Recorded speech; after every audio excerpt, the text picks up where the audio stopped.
Okay, part four of the lecture. Like I said, we are just about done with the Cold War, and we're talking about the rise of communism.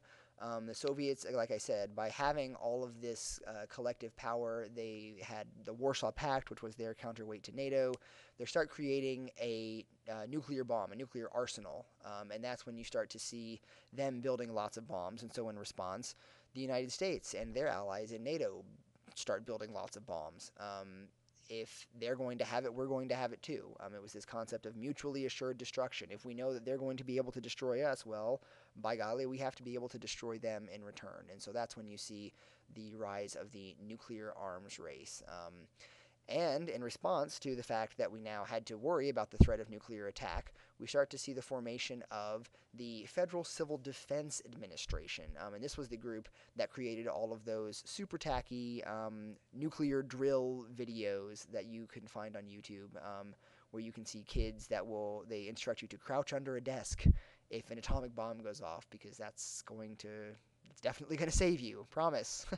But they also oversaw the creation of bomb shelters. They were the ones that mandated drills, sort of like we have tornado and fire drills today. They would have nuclear drills back in the 50s and 60s.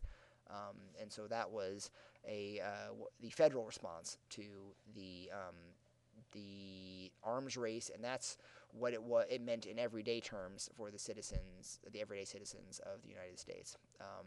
We also see the communist expansion in China. This is where you have the guy by the name of Mao Zedong, who kicks all of the nationalists out of China and turns that into a communist country. Even though they had worked together during World War II, they weren't able to get along thereafter, a lot like what happened between the United States and the Soviet Union. As long as they had a common enemy to fight, they could get along, but as soon as that common enemy disappeared, then they started having some struggles. There he is right there. There's Mr. Mao Zedong.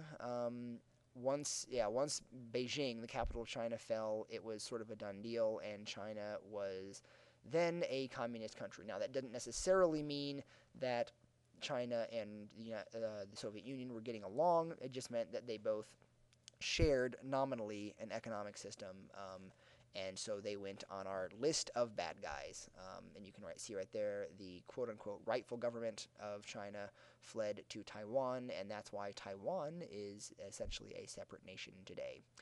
That's the end of the Cold War lecture. Sorry it was longer than the usual ones, but there's a lot to cover, and we will continue on with some more information and some more things later on.